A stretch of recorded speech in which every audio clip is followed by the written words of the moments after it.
तो दोस्तों welcome to money stalkers. देखिएगा इस वीडियो के अंदर हम लोग बात करने वाले हैं तीन कंपनीज के बारे में। सबसे पहले हम लोग बात करने वाले हैं विप्रो के बारे में। बाद में हम लोग बात करेंगे कंपनी के अंदर 1:5 रेशियो के अंदर हमें स्प्लिट का बेनिफिट आपको मिलने वाला है। और उसके बाद हम लोग बात करने वाले हैं टाटा मोटर्स के बारे में, जहाँ तीनों कंपनी के अंदर important updates as well as हमें इंपॉर्टेंट न्यूज़ निकल के आई है। तो एक एक कंपनी के बारे में हम लोग बात करेंगे। सबसे पहले अगर आप देखोगे तो विप्रो के अंदर हमें आज के दिन ऑलमोस्ट 1% से ज़्यादा हमें शानदार तरीके से जंप आपको नजर आ रही है। जहाँ इन्फोसिस को भी अगर आप ऑब्जर्व करेंगे तो मोर देन 2% की जंप हमें देखने को मिल चुकी है। और जहां अगर आप टीसीएस को भी अगर आप ऑब्जर्व करेंगे, टीसीएस के अंदर भी शानदार तरीके से पॉजिटिविटी के अंदर हमें क्लोजिंग नजर आ रही है। अभी बेसिकली दोस्तों अगर आप देखोगे तो जो पैनिक लेवल हमें सबसे ज़्यादा जो हमें विप्रो के अंदर नज़र आ रही थी, विप्रो के अंदर कोई हमें ज़्यादा मोमेंट्स आपको देखने को नहीं मिल रहे थे करंटली। अगर पिछले 5 दिनों की अगर आप परफॉर्मेंस देखोगे तो आपको ऑलमोस्ट 3% से ज़्यादा हमें अभी तक विप्रो के अंदर आपको रिकवर देखने को मिल चुकी है। और 393 रुपीज़ के आसपास ही हमें आज के दिन क्लोज होते हुए नज़र आ चुका है। तो सबसे पहले अभी हम आ चुके हैं अपडेट्स के ऊपर। यहाँ अगर आप देखोगे quarter two numbers of TCS, Infosys, HCL tech and Wipro are above expectations. तो बेसिकली दोस्तों अगर आप देखोगे तो इन सभी कंपनीज ने अच्छा हमें परफॉर्म किया है। अभी बहुत सारे लोग बोलेंगे कैसे हमें विप्रो ने अच्छा परफॉर्म किया। विप्रो के अंदर तो हमें करेक्शन हुआ है, इन्होंने रिजल्ट बिल्कुल भी अच्छा परफॉर्म नहीं किया, फिर प्रॉफिट के अंदर गिरावट हमें नजर आ रही है। लेकिन दोस्तों अगर आप देखोगे जो एक्सपेक्टेड था उससे ज़्यादा हमें टीसीएस ने बहुत अच्छा परफॉर्म किया, जो एक्सपेक्टेड था उसके ज़्यादा हमें इन्फोसिस ने अच्छा खासा परफॉर्म किया। और जो हमें विप्रो के अंदर जो एक्सपेक्ट था कि विप्रो के अंदर इतना हमें प्रॉफिट के अंदर हमें करेक्शन आपको देखने को मिल सकता, लेकिन करेक्शन ऑलमोस्ट हाफ के आसपास हमें देखने को मिला। एक्सपेक्टेशंस के हिसाब से हमें उतना ज़्यादा गिरावट आपको देखने को नहीं मिला, या फिर रिजल्ट्स के अंदर नेट प्रॉफिट के अंदर उतना ज़्यादा फॉल हमें देखने को नहीं मिला। तो इस तरह से कंपनी ने अच्छा हमें परफॉर्म किया है। सेकेंड पॉइंट अगर आप देखोगे तो ज़्यादा हमें पैनिक लेवल अभी कभी क्रिएट नहीं हो रही, स्लाइटली हमें पैनिक लेवल कम होते हुए नजर आ रही है।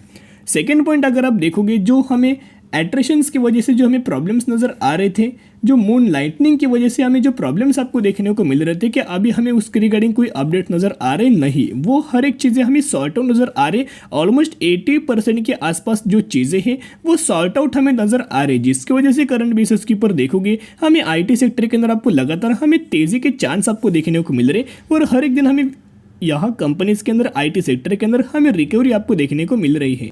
तो बेसिकली कुछ ब्रोकर्स ने हमें विप्रो के अंदर हमें सेल रेटिंग दिया है, एक सेल टारगेट दिया है। देखिएगा सेल विप्रो टारगेट 380 रुपीज़ का टारगेट इन्होंने दिया है, जो कि स्टॉप लॉस है 391 रुपीज़ के आसपास। और आज के दिन 393 रुपीज़ के आसपास हमें क्लोजिंग नजर आई है, यानी कि स्टॉप लॉस इसका हिट हो चुका है। और ब्रोकर्स का ये मानना है कि आपको 380 के आसपास हमें फिर से आपको विप्रो यहाँ आते हुए देखने को मिल सकता है, फिर से हमें गिरावट आपको देखने को मिल सकती है। लेकिन इसके रिगार्डिंग एक ही पॉइंट दोस्तों मैं आपके साथ शेयर करना चाहूँगा, जितना ज़्यादा हमें पहले पैनिक लेवल आपको विप्रो के अंदर नजर आ रहा था उतना हमें पैनिक लेवल देखने को नहीं मिला।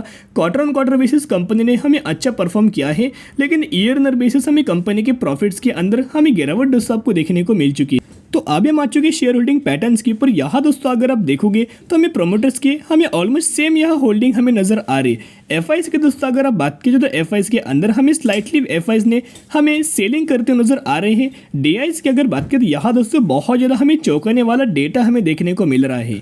3.43% पहले हमें स्टेक नजर आ रहा था और वही इंक्रीज होके 7.96% का स्टेक हमें करंटली देखने को मिल रहा है। लेकिन अगर आप क्वार्टर ऑन क्वार्टर बेसिस देखोगे तो ऑलमोस्ट 2 गुना हमें डीआईज ने अपना स्टेक हमें विप्रो के अंदर इंक्रीज करते हुए नजर आ रहे हैं, बाइंग करते हुए नजर आ रहे।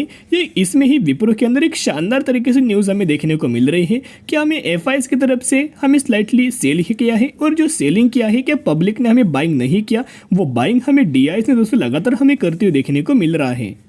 तो जिस तरह से हमें पैनिक लेवल विप्रो के अंदर कम हुआ है, अच्छे खासे बेसिस के ऊपर हमें रिकवर नजर आ रहे थे, कि इसलिए मतलब ये नहीं कि आपको सडनली विप्रो के अंदर हमें डायरेक्टली आपको जो प्राइसिंग है हमें 450 रुपये के ऊपर देखने को मिल जाएगा, 500 रुपये का लेवल कंपनी क्रॉस करेगी, ऐसी बात दोस्तों निकल के नहीं आ रही।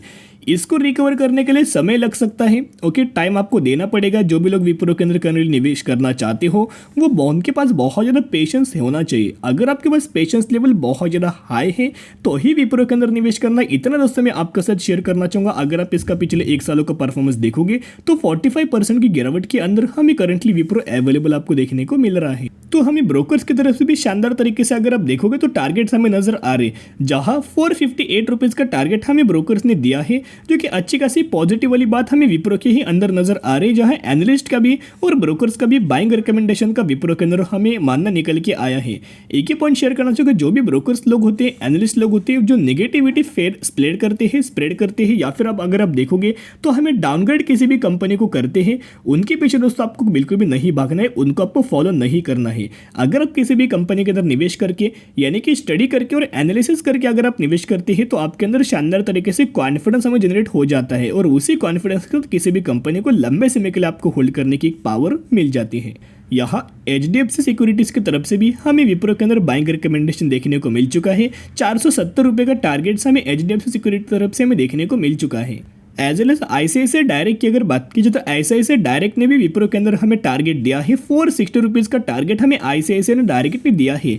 तो बेसिकली ये लेवल्स भी अचीव करने के लिए विप्रो को अगर आप देखोगे तो 400 के ऊपर लगातार हमें सस्टेन करना पड़ेगा। स्टेबल अगर दोस्तों कंपनी 400 के ऊपर होती है तो आपको धीरे धीरे करके ही हमें विप्रो के अंदर जंप आपको नजर आ सकते, कोई सडन आपको फास्ट मोमेंट हमें देखने को नहीं मिल सकती। और बहुत सारे लोगों को हमें रेपो रेट के चलते हुए एक न्यूज़ आपको देखने को मिल रही होगी कि मैंने भी आपके साथ ये न्यूज़ शेयर किया था कि 1 नवंबर के दिन और 2 नवंबर के दिन हमें यूएस का रेपो रेट आने वाला था। रेपो रेट हाइक होने के बहुत ज़्यादा चांसेस है, लेकिन जिस तरह से अगर आप देखोगे पहले हमें रेपो रेट हाइक हुआ था, अगर मार्केट के एक्सपेक्टेशंस के हिसाब से एक्सपेक्टेड रेपो रेट अगर हाइक होता है तो कोई हमें ज़्यादा गिरावट दोस्तों नहीं मिलेगी। लेकिन अगर बहुत ही ज़्यादा एक्सपेक्टेशंस के हिसाब से भी उससे भी ज़्यादा अगर आपको रेपो रेट हाइक होगा तो आपको मार्केट के अंदर हमें गिरावट के चांस भी दोस्तों आपको देखने को मिल सकते हैं। उसके अंदर IT कंपनीज के अंदर हमें ज़्यादा आपको इंपैक्ट देखने को मिल सकते हैं। लेकिन करंटली अगर आप देखोगे तो मीटिंग हमें जारी देखने को मिल रही है। विप्रो का अगर आप रिजल्ट देखोगे तो 53,000 करोड़, 64,000 करोड़ और करंट बेसिस के ऊपर 70,000 करोड़ के रिजर्व्स हमें विप्रो के अंदर देखने को मिल रही है। तो अगर आप विप्रो के अंदर बाइंग करना चाहते हो, अच्छी कंपनी है, फंडामेंटली कंपनी बहुत ज़्यादा स्ट्रांग है, जितने भी आपको विप्रो के अंदर करेक्शन देखने को मिले उतना आप इस कंपनी के अंदर BOD अप्लाई करना यानी कि buy on dip strategy apply करके लंबे समय के लिए आप ये होल्ड करके चल सकते हो। अब हम लोग बात करने वाले हैं एक कंपनी के अंदर आपको स्प्लिट का बेनिफिट मिलने वाला है, यानी कि जिसका फेस वैल्यू 5 है, एग्जीक्यूशन के बाद आपको 1 के अंदर कन्वर्ट होगा, यानी कि 1:5 रेशियो के अंदर स्प्लिट का आपको बेनिफिट मिलने वाला है। अगर आपके पास इस कंपनी के 1 शेयर होंगे तो 1 के बदले आपको 5 शेयर मिलेंगे, और अगर आपके पास इस कंपनी के 100 शेयर होंगे तो 100 के बदले आपको 500 शेयर मिलेंगे, और अगर आपके पास इस कंपनी के 1000 शेयर होंगे तो आपके पास आपको इस कंपनी के 5000 शेयर देखने को मिलने वाला है। और इसी रेशियो के अंदर इसी कंपनी के अंदर आपको स्प्लिट का बेनिफिट मिलने वाला है, जिसकी एग्जिट 10 नवंबर 2022 हमें निकल के आई है। तो जो भी लोग इस कंपनी के अंदर 9 नवंबर या फिर इससे पहले अगर आप बाइंग करते हो तो ही आप एलिजिबल हो जाएंगे, और तो ही आपको इस कंपनी के अंदर स्प्लिट का बेनिफिट मिल जाएगा।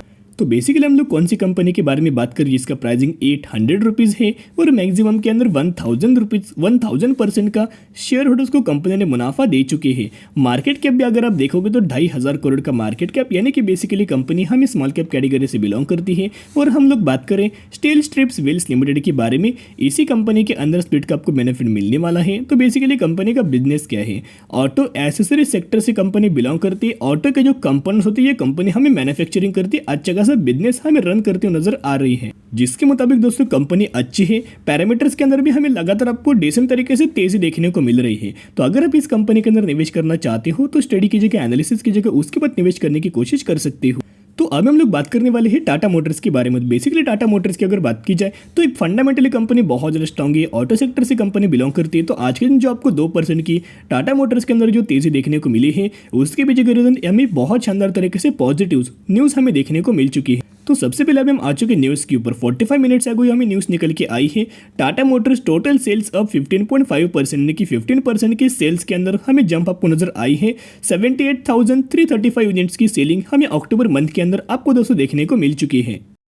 एज वेल एज एक और दोस्तों अगर आप न्यूज़ देखोगे जो कि 1 घंटे पहले हमें न्यूज़ निकल के आई है, टाटा मोटर्स अक्टूबर पैसेंजर व्हीकल सेल्स अब 33%। बेसिकली अगर आप देखोगे तो 33% की सेल्स के अंदर यानी कि पैसेंजर व्हीकल्स के अंदर सेल्स के अंदर हमें जंप नज़र आई है। और इलेक्ट्रिक व्हीकल्स के अगर आप सेल्स के नंबर्स देखेंगे तो ऑलमोस्ट उसके अंदर भी हमें 5% की ग्रोथ आपको देखने को मिल चुकी है।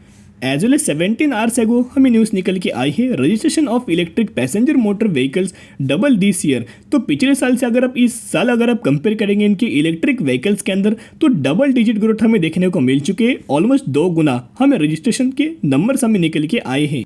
तो जिसके चलते जल्दी आपको एक शानदार तरीके से ब्रेकआउट आपको देखने को मिल सकता है, क्योंकि टाटा मोटर्स हमें पिछले 1 सालों से एक कंसोलिडेशन फेज के अंदर एक गिरावट के अंदर ही हमें अवेलेबल है।